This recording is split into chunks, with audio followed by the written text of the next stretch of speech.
ओम साई राम। आज का साईं वचन बाबा कह रहे हैं, मेरी बच्ची, जिस पथ पर तुम चल रही हो वह इतना आसान नहीं। मेरी कृपा के बिना उस पर कोई नहीं चल सकता। मैं ही अपने विशेष प्रिय बच्चों को भक्ति मार्ग के लिए चुनता हूँ। ना मेरे कृपा के बिना कोई मुझे जान सकता है, ना ही मेरी ओर आकर्षित होता है, ना ही मेरे अनुभव पा पाता है।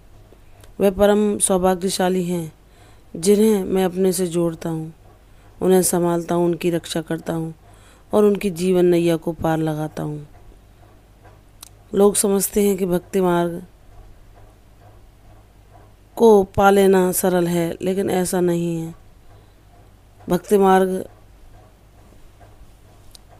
इतना सरल नहीं जितना लोग समझते हैं। उस पर चलने के लिए ईश्वर ही हमें चुनते हैं, वही हमें शक्ति देते हैं और वही चलाते हैं। हमारे जीवन में जब भक्ति आती है तो ऐसा होता है कि दुनिया में सभी हमारा साथ छोड़ देते हैं, सब हमसे मुख मोड़ लेते हैं और हम स्वयं को अकेला पाते हैं उन परेशानियों में, उन कठिनाइयों में जो आकर के हमें घेर लेती हैं। तब हमें सिर्फ ईश्वर की स्मृति आती है। जब हम चिंतित होते हैं, घबराते हैं, व्याकुल हो जाते हैं, जो हमारे प्रेम करने वाले होते हैं, हमारे माता पिता, वह भी हमारे पास नहीं होते, तो हम स्वयं को अकेला उन परेशानियों के बीच में फंसा देख चिंतित हो जाते हैं, भय करने लगते हैं, घबराने लगते हैं, व्याकुल हो जाते हैं और उस परिस्थिति में हम बाबा को भजते हैं। हमारे जीवन में जितनी भी दुख परेशानियाँ आती हैं वह हमें ईश्वर के ही नज़दीक पहुंचाती हैं। बाबा ने अगर तुम्हारे जीवन में संघर्ष और परेशानियाँ लिखी हैं तो तुम उनके प्रिय हो, इस बात का भी पता तुम्हें शीघ्र ही चलेगा, क्योंकि जो भी हमारे जीवन में होता है उसके पीछे कुछ ना कुछ कारण छुपा होता है। ऐसे ही अनायास ही लोगों के जीवन में दुख, तकलीफ और संघर्ष नहीं आते। कुछ तो प्रारब्धों के पूर्ण भोग होते हैं जो हमें भोगने पड़ते हैं, लेकिन उसके बाद भी अगर ईश्वर हमें उद्देश्यपूर्ण जीवन प्रदान करते हैं तो हमारे जीवन में पग पग पर हमारी परीक्षाएं होती हैं। हमें उसके योग्य बनाया जाता है कि हम अपने उस उद्देश्य को पूर्ण करने के योग्य बन सकें, हमारे अंदर वह पात्रता आ सके कि ईश्वर हमें वह जिम्मेदारी प्रदान करें।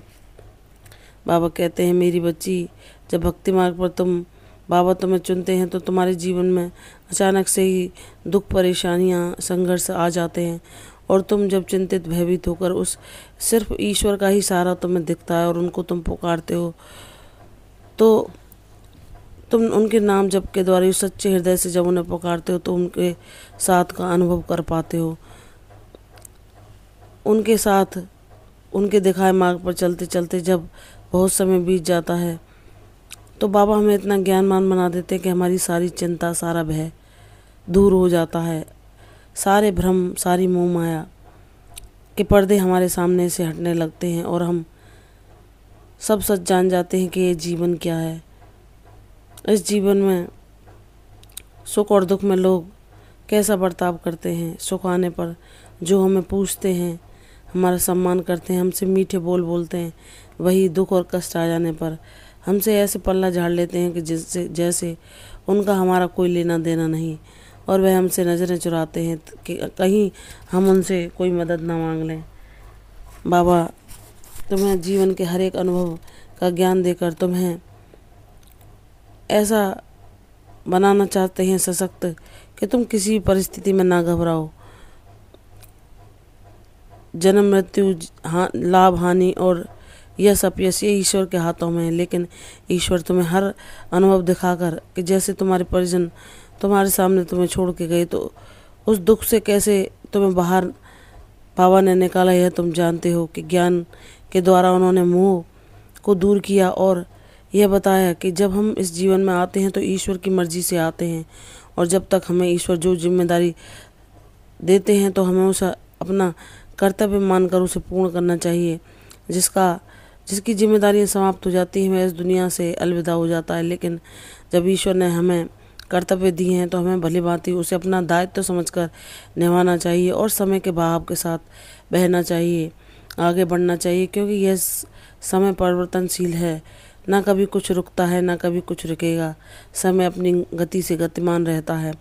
ऐसे ही हमें अपने पुरानी अतीत को भूलकर आगे जो भी हमें जिम्मेदारी सौंपी जाती है उन्हें भली भांति निभाना चाहिए।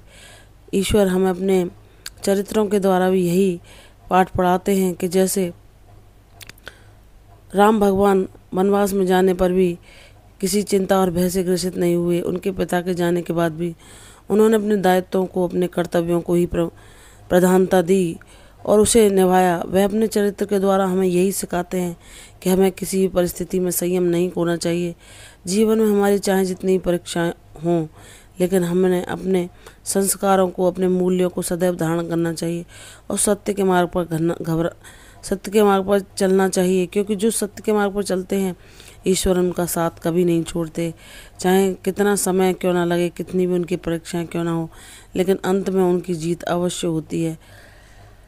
इसलिए हमें व्याकुल नहीं होना चाहिए। बाबा जब हमारे साथ हैं तो हमारी मझधार में पड़ी नैया को अवश्य किनारे पहुंचा देंगे। इस दृढ़ विश्वास के साथ हर पल उनकी लीला में ही प्रसन्न रहना चाहिए। चाहे आज दुख हैं, आज परेशानियां हैं, या आज परिस्थितियां हमारे काबू के बाहर हैं, लेकिन वह परमात्मा हमारे साथ है तो सब कुछ सही हो जाएगा, सब कुछ परिवर्तित हो जाएगा, सब कुछ हमारे हक में होगा। जब हम किसी का बुरा नहीं चाहते, किसी का दिल नहीं दुखाते, किसी के लिए बुरी भावनाएं नहीं रखते, तो अगर इसके बावजूद भी कोई हमारे साथ गलत करता है तो हमारा बाबा है हमारे साथ, हमारा न्याय करने के लिए, हमें हमारा अधिकार देने के लिए और हमारी जीवन में सब अभावों को दूर करके सुख समृद्धि और खुशहाली देकर हमें हमारे उद्देश्य को पूर्ण करने के योग्य बनाने के लिए। बाबा कहते हैं, मेरी बच्ची, तूने जीवन के वह सभी पाठ सीख लिए जो मैं तुझे सिखाना चाहता था।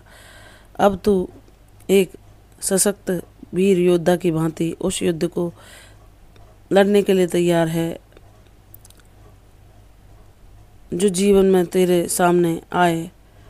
लेकिन मेरी बच्ची, अब सब अनुभव पाके अब तुम उस उद्देश्य की राह पर चलोगी जो मैंने तुम्हारे लिए चुना है। इसलिए निराश न हो, सब कुछ अच्छा होगा, सब कुछ प्रसन्नतादायक होगा। खुशियाँ शीघ्र तुम्हारे आंगन में बरसेंगी। मुझ पर विश्वास करो, तुम्हारा बुरा समय समाप्त हुआ। प्रसन्न रहो, यशस्वी हो, दीर्घायु हो। कल फिर आऊँगी साईं वचन में, तब तक के लिए ओम साईं राम।